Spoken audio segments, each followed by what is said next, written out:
Bueno, comencemos entonces. Yo simplemente les doy la bienvenida a a los que se suman por primera vez y a los que estuvieron en en los otros dos encuentros. Hoy van a hacer su exposición y su conversatorio con ustedes también para lo que quieran preguntarle y que se explayen. El compañero Pedro Azcárate, que es de Jujuy. Bueno, él ha sido intendente ahí en Palpalac, ocupado diversos cargos, pero más allá de eso, es un compañero militante de muchos años, de mucha experiencia y que ha trabajado bastante este tema de la comunidad organizada y de las orgánicas libres del pueblo. Y bueno, también después va a completar Matías de la Fontana de la ciudad de Santa Fe. En esa época estaban, digamos, de alguna manera en una producción tremenda de la filosofía y también, debemos decirlo, en una orientación escéptica acerca del mundo, por estos desastres, ¿no? Entonces, el Congreso de Filosofía de Mendoza vino a ser justamente un lugar de exposición, sobre todo del existencialismo, de las corrientes existencialistas, para mencionar entre ellos la apuesta que hace Heidegger, que la envía, no estuvo presente, pero sí estuvieron muchos filósofos importantes presentes en dicho congreso y presentaron trabajos. En ese congreso el general Perón va a presentar eh, la, va a presentar la comunidad organizada. Ahora, siempre me ha parecido importante desentrañar los motivos que el general Perón tuvo para estar presente y no solamente presente, sino hacer una ponencia, ¿no? Es decir, ¿por qué un hombre que era presidente de la nación, por qué un hombre que era un hombre de acción, un militar, este, estuvo en la idea de hacerse presente y además promover ese Congreso de Filosofía? Para descubrir esto, yo creo que podemos verlo en el discurso inicial que el general Perón hace a los filósofos que estaban ahí presentes, en el cual les va a decir que Alejandro, el más grande general, tuvo por maestro a Aristóteles. Siempre he pensado entonces que mi oficio tenía algo que ver con la filosofía. Es decir, en realidad menciona a Aristóteles, que fue maestro de Alejandro, Alejandro el Grande. A ustedes saben además que Alejandro el Grande tenía una frase que decía: yo conquisto, después vendrán mis abogados a explicar por qué. Como ven, un pragmatismo absoluto. Sin embargo, el general Perón lo que hace es un camino inverso, viene a explicar lo que está haciendo.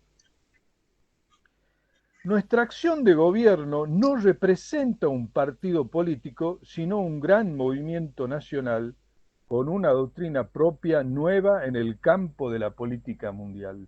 Esto es fundamental. Estamos hablando del año 1949 y allí ya nos dice que no representamos a un partido político, sino a un gran movimiento nacional.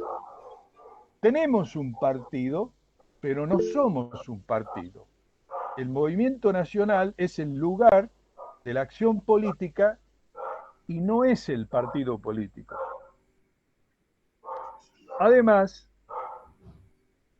dice Perón, quiero explicarles a ustedes sobre lo que representa sociológicamente nuestra tercera posición.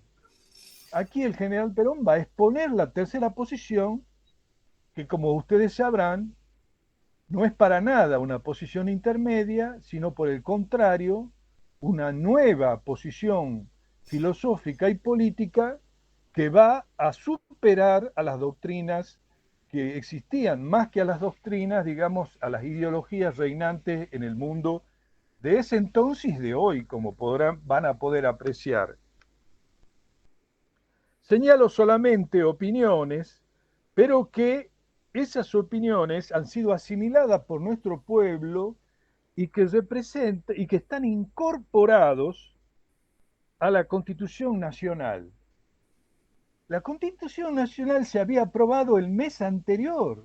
En marzo de 1949 se había aprobado la Constitución Argentina y en abril, estamos hablando, ya el general Perón exponía esta pieza fundamental de nuestra doctrina que, que después dice él, este movimiento nacional que llamamos justicialismo. Yo digo para que veamos la capacidad de trabajo y de pensamiento y de desarrollo que tenía, la energía que tenía el general Perón, abriendo múltiples frentes para la acción que iba a desarrollar posteriormente. Como el trabajo de la comunidad organizada tiene eh,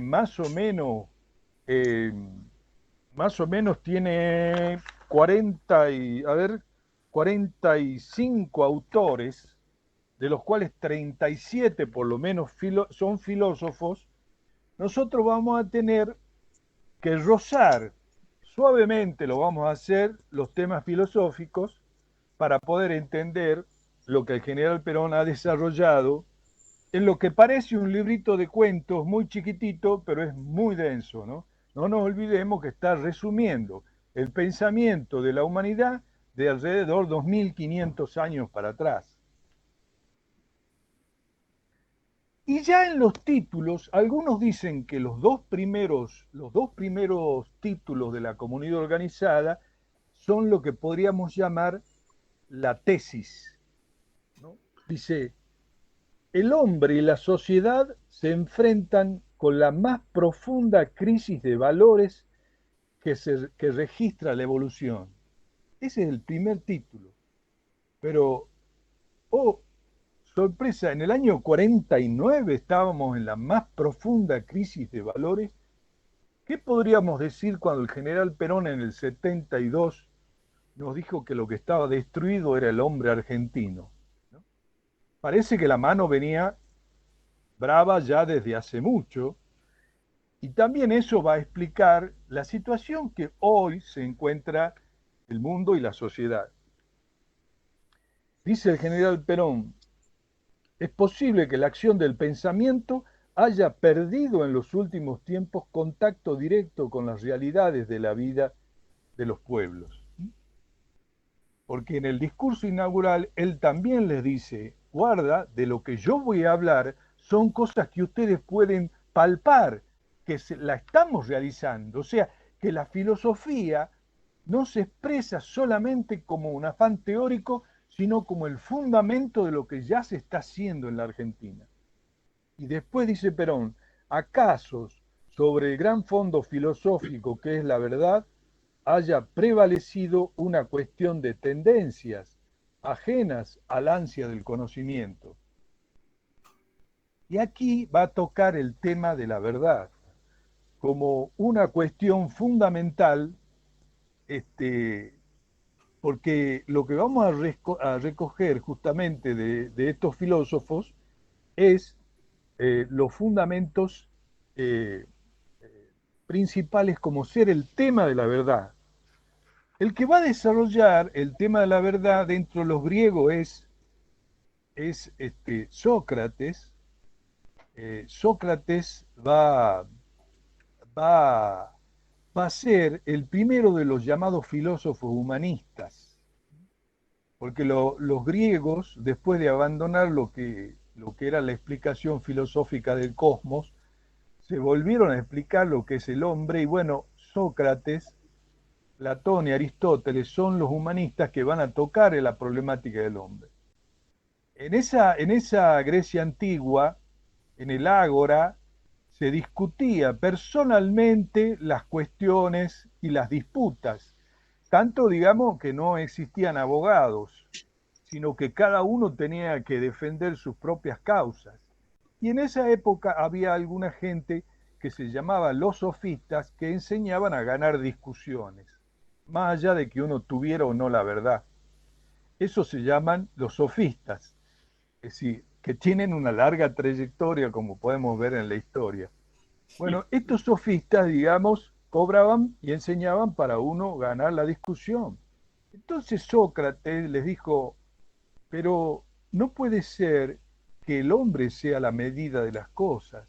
Es decir, yo no puedo decir que lo verdadero es lo que yo defiendo de cualquier modo. Lo que hay que hacer es buscar la verdad y no solamente buscarla, sino una vez que se conoce, defenderla. Porque en la verdad está relacionada con el bien. Y ahí Sócrates se tomó muy en serio la cuestión de las tablas morales, de la moral. Por eso después va, en el segundo punto, Perón va a decir, el hombre puede desafiar cualquier mudanza si se haya armado de una sólida verdad. Ese es, fíjense, esa en los dos primeros títulos de la tesis. Y aquí Sócrates dice, la verdad se puede decir que también es el bien, y el bien es lo que va a formar las tablas de la moral. De allí, Sócrates, que defendió la verdad más allá inclusive de todos sus compromisos amistosos, fue condenado, es así, a tomar la cicuta por digamos, de alguna corromper a los jóvenes. Esa fue la condena, corrupción de los jóvenes. Y entonces este hombre pasó a ser de la importancia tal que fue el que volvió a poner el rumbo de la filosofía en relación con el ser humano, en relación con lo que era la vida y en relación con qué es la finalidad de la vida. Discípulo de Sócrates fue Platón, que en realidad se llamaba Aristócles, le decían los amigos, le decían Platón. Resulta que Platón, que fue discípulo de Sócrates, fundó una institución que se llamó la Academia, que se llamaba así porque estaba al lado de un parque en homenaje a Academo, y allí se juntaban los pensadores y guardaban y escribían sus pensamientos. Y Platón va a plantear una primera cuestión de que el conocimiento es recuerdo, es decir, que lo que se conoce es porque lo recordamos. ¿Qué decía él? Que había un mundo de las ideas donde el alma había pertenecido y que por situaciones y avatares esa alma caía al mundo y quedaba encerrada en un cuerpo. Y de esa manera lo que hacía el hombre era recordar, y que la felicidad humana consistía en recordar, en contemplar el mundo de las ideas. Bueno, Platón, que fue es el padre de la filosofía moderna. ¿Por qué? Porque es el único que escribió, digamos, es el primero que se puso a escribir. eh,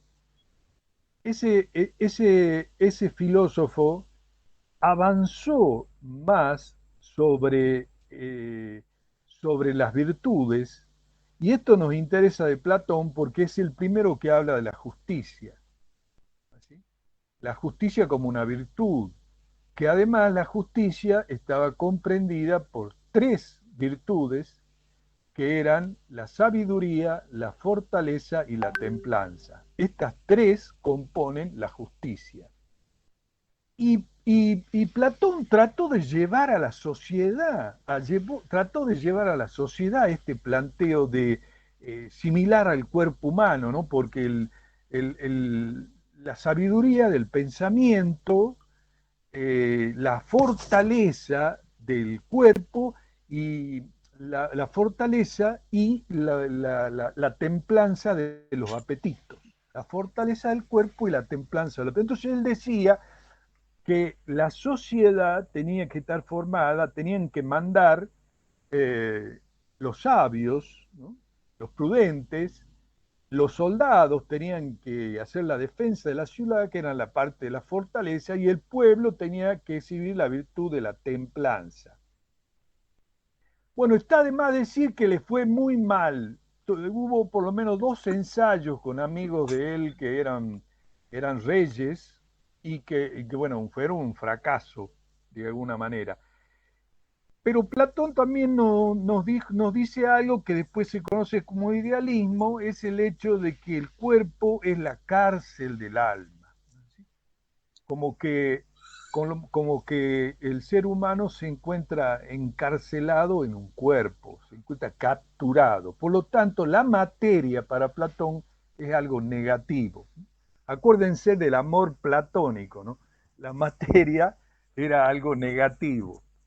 Entonces, eh, luego vino el otro discípulo, esta vez discípulo de Platón, que fue Aristóteles, ¿no? Aristóteles, que es el que nombra a Perón, efectivamente fue maestro de nada menos que Alejandro el Magno, pero también fundó una escuela, digamos, que le llamó el Liceo. Ya con Aristóteles las cosas cambian muchísimo porque él ya sostiene que el cuerpo y el alma no son enemigos, o sea, la materia y la forma, que en realidad los dos forman una cosa que se llama sustancia y que de alguna manera el cuerpo del ser humano sirve para que el alma pueda expresarse, o sea, la materia sirve como individuación y la posibilidad del ser humano pueda expresarse.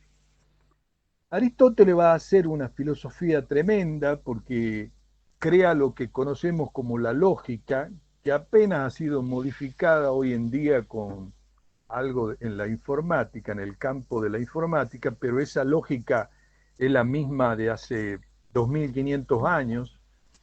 Después nos va a decir que el conocimiento en realidad comienza por los sentidos y termina en el intelecto, que es el que va a iluminar la forma.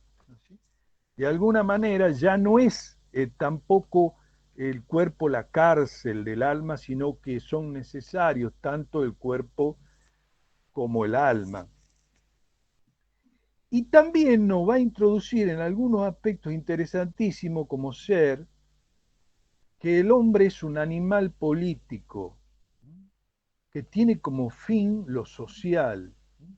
Lo define como es un ser social y por lo tanto es un animal político. Ya ahí atisbamos lo que es la función de la política, ¿no?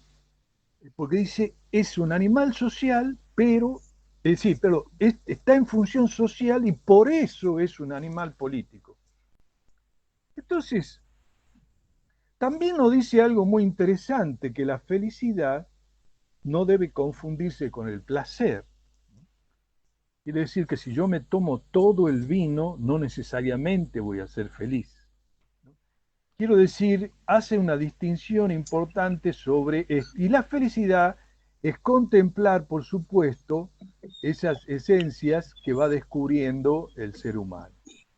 Pero también Aristóteles nos dice algo importante que tiene que ver con la sociedad, porque es el primero que va a separar históricamente a las sociedades, dividiéndola en las formas de gobierno, perdón, monarquía, gobierno de uno, y su contrario, la tiranía, la aristocracia, que es el gobierno de los mejores, y su contrario, que es la oligarquía. Y después el gobierno del pueblo, que es la democracia, y su contrario, que en realidad le dicen la demagogia, pero vendría a ser la oclocracia, yo creo que esa es una definición que hoy pretenden decirle a lo que le llaman el populismo, pero eso lo podemos conversar después. El tema es que esta clasificación ha marcado para siempre, porque bueno, hay algunos que pueden decir que se toman de los tres, porque si yo pregunto dentro del peronismo, ¿qué creemos nosotros? Que tiene que dirigir, conducir uno. Desde ese punto de vista seríamos monárquicos. Si queremos que gobiernen los mejores, y yo creo que sí, desde ese punto seríamos aristócratas. Y si esas decisiones de gobierno debería participar el pueblo, y desde ese punto también seríamos democráticos. Quiere decir que parece ser que el tema es una mezcla de esas tres cosas que es la que nos va a permitir un gobierno que tenga que ver con lo real, con la realidad. Bueno, estos tres filósofos eh, compartían una cuestión que va a ser clave. Compartían que la idea de que la esclavitud era necesaria. Para ellos la esclavitud era parte de la vida y de alguna manera la defendían. Quiere decir que, bueno, la ciudad griega, la polis, pasó a tener su mayor expresión en el Imperio Romano, pero todavía no había conciencia de lo individual, de la importancia del ser humano. Todos trabajaban para el todo, es decir, todos eran hombres, ciudadanos del imperio, ciudadanos de la polis, pero nunca hubo una reivindicación del ser humano como tal. Estaba reservado al cristianismo establecer la importancia de la persona cuando dijo que todos somos hijos de un mismo Padre y por lo tanto todos somos hermanos. Entonces ahí ya nace una idea reivindicativa de que el esclavo que había nacido esclavo tenía posibilidad de reclamar su libertad, porque éramos hermanos, porque se había nacido, según el cristianismo, para fines trascendentes. Y por lo tanto, no era solamente el destino del hombre esta vida. Y también podemos decir que lo que introduce el cristianismo es la importancia de la dignidad de la mujer. Yo no voy a repetir acá los evangelios que mencionan a las mujeres, pero vamos a decir que todas estas cosas que estoy mencionando ocasionaron la primera gran revolución en la historia de la humanidad. La primera gran revolución. Entonces, nos planteamos lo siguiente, el gran interrogante de la humanidad es cómo se alcanza la felicidad. Los hombres han querido una verdad de sus filósofos y una adecuada solución de sus conductores políticos. La inseguridad, el miedo, hace imposible toda felicidad, porque el miedo está en la raíz de la angustia. Pero hay dos problemas previos para poder resolver y para ser feliz. Es el de la lucha eterna de la materia y del espíritu que son internas al hombre. Recordemos que antes que los griegos, ya en 3000 años atrás, aparecía el yoga, ¿no? Donde era un ejercicio para vencer el cuerpo, ¿no? O sea, esa polaridad, digamos, entre la materia y el espíritu. Y después también hay una polaridad externa, que es la de la persona individual y la de la totalidad humana. Bueno, ¿Cuál de los dos polos debe triunfar para que el hombre pueda ser feliz?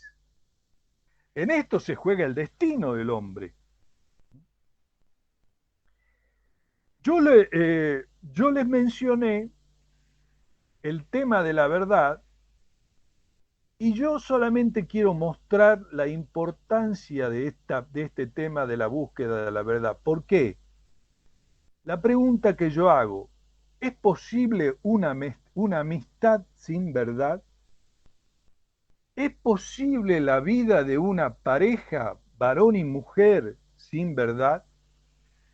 Porque a veces nosotros necesitamos para nuestro cuerpo agua y alimentos, pero el espíritu para vivir necesita estar cerca de la verdad. Por eso reclamamos con mucha fuerza, por favor, decime la verdad. ¿Cuál es la verdad? Tenemos una necesidad imperiosa de la verdad, tanto como el cuerpo necesita del agua y del alimento. Y entonces, cuando el espíritu se aleja de la verdad, se enferma. De alguna manera, toda la vida del espíritu, toda la vida del espíritu y de la persona es estar cerca de la verdad. Y bueno, ¿qué menos podemos decir de lo que planteaba eh, el Papa Benedicto cuando hizo una encíclica, Amor en la Verdad, que, eh, que ahí nos dice que el amor sin verdad es puro sentimentalismo. Es una degeneración del amor, el sentimentalismo. Es una degeneración. Entonces, no es posible la existencia del amor sin la verdad. Eso le digo para este mundo subjetivista que vivimos y que vivimos defendiendo porque somos humanitaristas y a veces defendemos cosas que en realidad producen daño, porque la verdad, el amor alejado de la verdad es puro veneno. Esa es la verdad. Y aquí estamos frente a que el hombre también tiene que jugar su destino, porque en el destino se juega su liberación. Busca liberarse de esas ataduras materiales o espirituales para ser feliz. Y en esa lucha, como decía, no se juega directamente la felicidad. ¿Y de qué felicidad hablamos? Quizá habría que mencionar. No estamos hablando, porque hay una idea falsa que consiste en pensar que la felicidad es no tener problemas. En realidad el hombre es feliz cuando tiene problemas y puede superarlos, pero no cuando carece de problemas. La ausencia del dolor o la ausencia del sufrimiento no es lo que hace al hombre feliz. El placer, como acabamos de decir, no hace al hombre feliz. Y también debemos decir algo sobre la libertad, porque como decía Víctor Frankl, así como hay una estatua en el Océano Atlántico a la libertad, debería, dice él, haber una estatua en el Pacífico a la responsabilidad. No se puede ser libre, o que si se quiera, toda libertad humana es una libertad condicionada, porque esa es la posibilidad de que esa libertad nos llegue a ser feliz. No podemos, por lo tanto, tener una idea que no sea verdadera, por ejemplo, eh, sobre lo que es la naturaleza del hombre. Lo que pasa es que si queremos usar un destornillador como martillo, obviamente la herramienta es un obstáculo porque no estamos en la verdad. Lo mismo el ser humano, cuando no está en la verdad, se destruye a sí mismo. Una libertad también sin la verdad se destruye a sí misma. También debo decir, y quizá con esto reafirmamos, cuando Cristo dice, la verdad os hará libres. no dice la libertad os hará verdaderos, ¿no?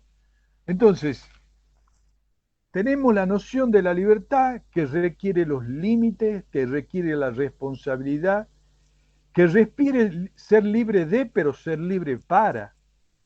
No solamente libre de, sino libre para. Y que la libertad es un don que tiene el ser humano al que no puede esquivar. El hombre es libre aunque no quiera. Es su don y además su tremenda responsabilidad. Ahora, en esta, como decíamos, busca ser el dueño de su propio destino. Ahora bien, ¿qué fue de la historia del ser humano a través de los siglos? ¿Qué hizo con la naturaleza humana? ¿Cómo concibió estas polaridades en la historia de la humanidad? Y vamos a entrar en lo que podemos decir la historia del individualismo espiritualista y después del individualismo materialista. Porque el individualismo espiritualista, que es donde yo dejé, que es el comienzo de la Edad Media, en ese individualismo espiritualista, donde el hombre busca salvar su alma y lo demás no importa,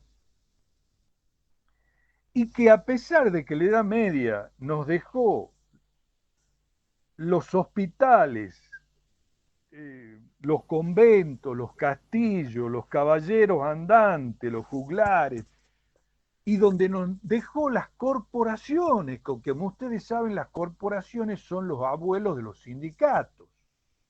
Miren el legado tremendo, digamos, que nos dejó la Edad Media.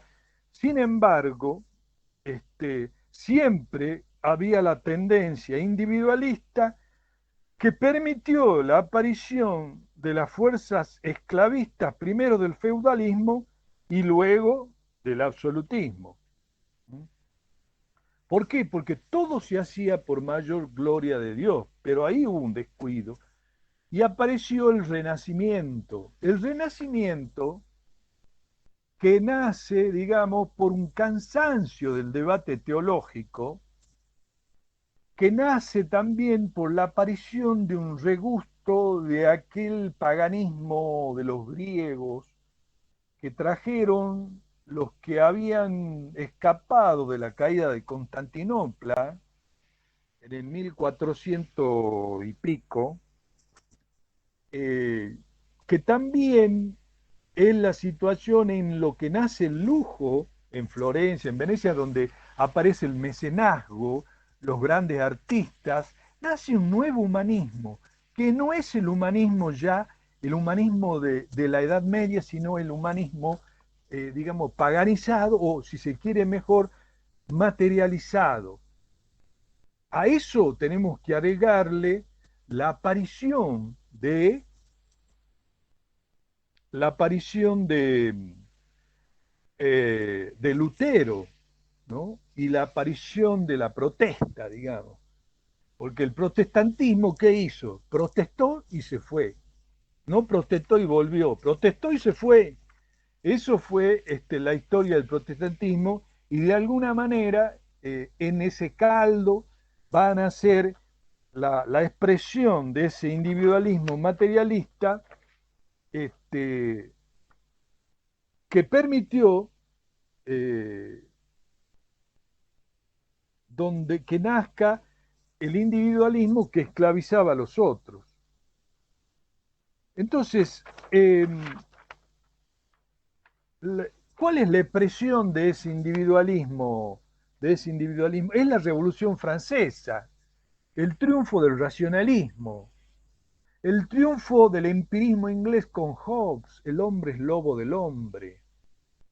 El triunfo de Rousseau, que decía que el hombre era bueno, nada más que había que voltear las instituciones para que el hombre pueda ser de nuevo recuperado de las instituciones que lo pervertían, ¿no?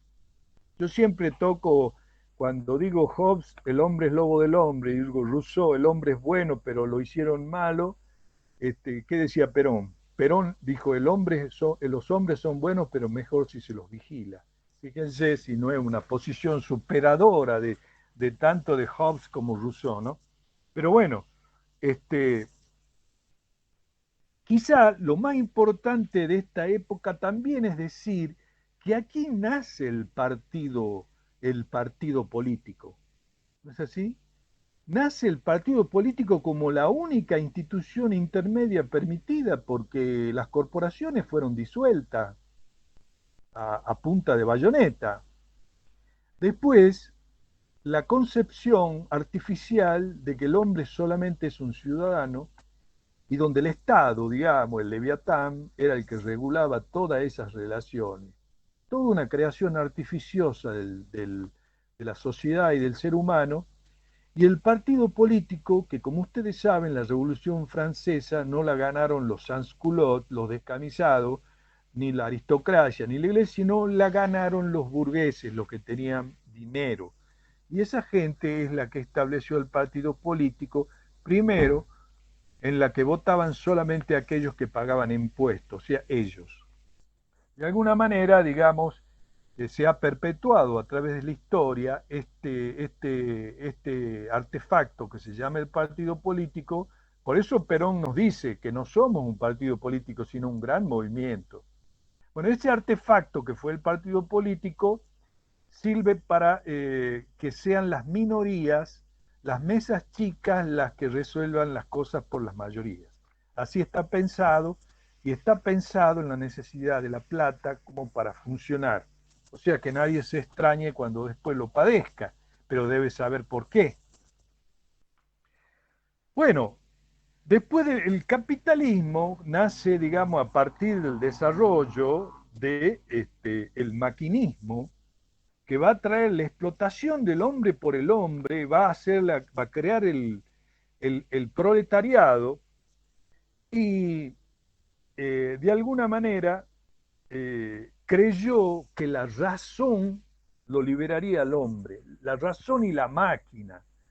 Pero resulta ser, bueno, como ustedes saben, adoraban a la diosa razón en la Catedral de París. Bueno, este materialismo individualista llevó como consecuencia a una reacción que fue la del marxismo, ¿sí? La del marxismo que terminó, que en vez sabiendo cómo era el asunto, el marxismo lo que quiso es agudizar el conflicto para quedarse con la conducción del proceso. Es decir, el marxismo no se afligía por la explotación de los obreros, sino que decía que era mejor porque así se agudizaba el conflicto, cuanto peor mejor, y así nacía el proceso revolucionario en la lucha de clases. Obviamente, no voy a abundar en esto, pero sí el Estado iba a ser el administrador del bien común, eh, por lo tanto el espíritu no tenía importancia, los seres humanos habían sido insectificados con grandes sacrificios por las personas. Bueno, eh, esto fue, digamos, un desastre, porque cuando yo hablo de estos procesos, costaron muchas vidas. Y como decía un autor, Belloc, una época se puede juzgar por su grado de crueldad. Habría que ver la crueldad de cada época, decía Belloc. Bueno, después podemos definir lo que algunos le han llamado colectivismo espiritualista, pero en realidad son colectivismos idealistas, que fueron aquellos que basaron en un supuesto espíritu de la raza, que fue el nazismo, o sea que en vez de tomar un materialismo, toman un supuesto espiritualismo en una superioridad racial. O el fascismo, que va a tomar como ese espíritu mayor al Estado nacional, o sea, a la nación, el orgullo nacional. De alguna manera, estas fueron las historias que llevaron después a las guerras mundiales que yo mencioné al principio. Entonces, todos estos totalitarismos terminaron por el camino en que habían venido, por el camino de la sangre, dolor y lágrimas. Pero bueno, yo les digo, si ustedes quieren rescatar un espiritualismo colectivista, yo creo que deberíamos estudiar un poco más lo que fueron las misiones jesuíticas.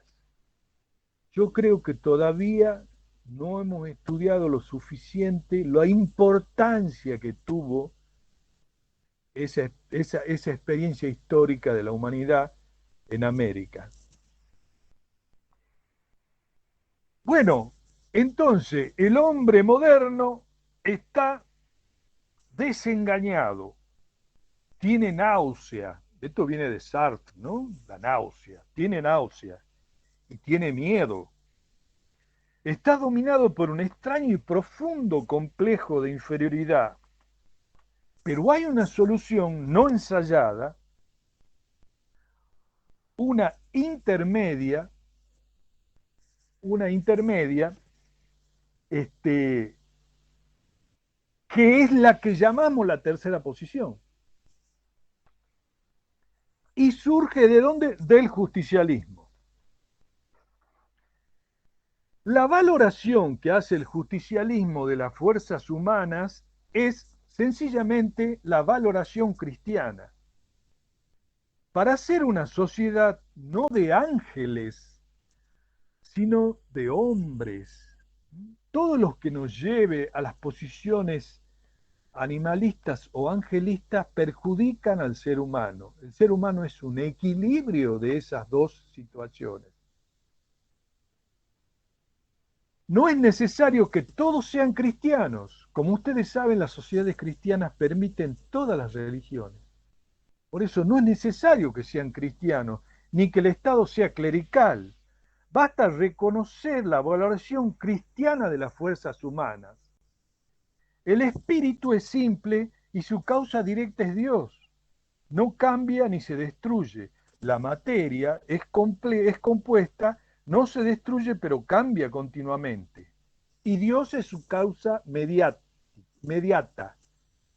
Por eso el espíritu, en valor absoluto, es mayor que la materia. Por lo tanto, el punto de equilibrio para nosotros no está en el punto medio, sino que entre la materia y el espíritu estamos más cerca del espíritu. En el caso de la persona individual, tiene como causa y como finalidad directa a Dios. La sociedad tiene como causa indirecta a Dios. Por eso la persona individual tiene mayor valor que la totalidad humana. Ambos tienen una misión, pero de distinta jerarquía. Por eso el punto medio entre la persona y la comunidad, nosotros lo tenemos más cerca de la persona. Más de una vez Perón dice que nuestro colectivismo se basa en la preeminencia de la persona. Bueno, pero entonces este punto de equilibrio que logra la justicia, que logra, digamos, en estas polaridades, la justicia conduce al equilibrio, pero el amor perfecciona el equilibrio y lo transforma en armonía. O sea que no basta el equilibrio para el peronismo, sino que la presencia del amor es lo que permite la armonía. De ahí la necesidad de la justicia social y de la ayuda social, una de nuestras verdades. Bueno, esto lo satisface a los pueblos porque ellos consideran que los extremos son siempre malos. podemos definir entonces al justicialismo y a la tercera posición como una doctrina cuyo objeto es la felicidad del hombre en la sociedad humana por la armonía de las fuerzas materiales y espirituales, individuales y colectivas, cristianamente valorizadas. El general Perón nos va a decir además en el trabajo posterior que él hizo en una publicación, en un diario, donde nos dice que la comunidad organizada es el gobierno, el Estado y el pueblo, que tienen todos una doctrina y que persiguen por eso un fin común. Que el gobierno que debe planificar debe ser centralizado. Para eso, para planificar. Que el Estado debe ser descentralizado para ejecutar y el pueblo debe ser libre y organizado. ¿Es así? Porque para nosotros la importancia es la libertad del pueblo para organizarse. El gobierno puede tutelar al Estado, pero ni el gobierno ni el Estado pueden tutelar a la organización de la comunidad. La comunidad debe organizarse libremente. De ahí, y voy terminando, para cumplir, digamos, con un poco con el título de la charla, podemos decir que de esta idea ha nacido, y en la última renovación doctrinaria de Perón, que fue en el modelo argentino para el proyecto nacional, la idea de la democracia social orgánica y directa. En esa democracia social nos dice Perón que muchas veces se nos habló de democracia, pero nadie nos explicó cómo era esa democracia. ¿Por qué? Porque muchos pueblos se dicen democráticos, ¿no? Los rusos dicen que tienen una democracia, los Estados Unidos dicen que son democráticos, Inglaterra dice que son democráticos y tienen un rey. En fin, muchas democracias. Pero ¿cuál es la democracia que se defiende? Bueno, ¿cuál fue la democracia que fue bancada y defendida en los ámbitos académicos y fuera de él? La democracia liberal, la democracia nacida en la Revolución Francesa, la democracia del individualismo, la democracia de la representación. Pero nosotros tenemos una tradición distinta, que es la tradición hispanoamericana, que es la tradición de la democracia federal, ¿no? Que es justamente por eso orgánica, porque es de alguna manera la participación orgánica del pueblo. Acuérdense que nosotros la democracia, y Perón la define como la democracia del pueblo, por el pueblo, para el pueblo y con el pueblo. El dato peronista es si la democracia la hacen con el pueblo. De alguna manera, a nosotros nos han implantado desde la Constitución del 53 una democracia fraudulenta, donde ha creado la ficción de la representación, que como ustedes saben, el representante se independiza del voto y después hace lo que quiere, o sea, no tiene mandato. La democracia social que plantea el general Perón es el único antídoto que tenemos contra la infiltración de los poderes del dinero. El PRO, que era de un partidito de una capital, se extendió por toda la Argentina y lo hizo mediante un partido, o puede ser que infiltren los partidos como lo hicieron en la época de Menem, de la Rúa, infiltraron a los partidos y también crean su propio partido o presionan a los gobiernos como lo están haciendo en estos momentos.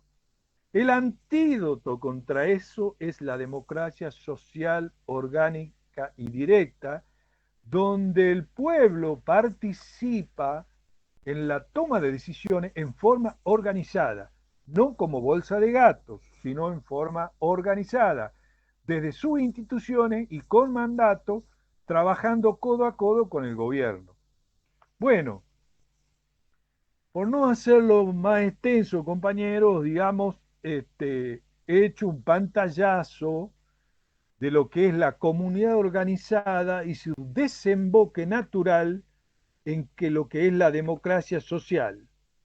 Solo me queda agregar que el único que logró conciliar el concepto de sociedad con el concepto de comunidad, porque sociedad viene de socio, es una creación artificial, en cambio comunidad viene de común, del bien común, y sus vínculos es la fraternidad. En la sociedad los vínculos son del poder.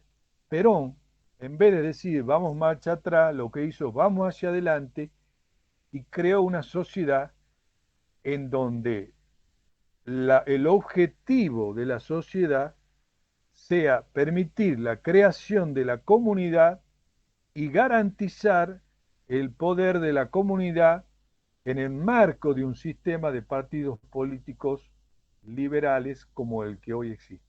Hasta ahí nomás llego, compañero.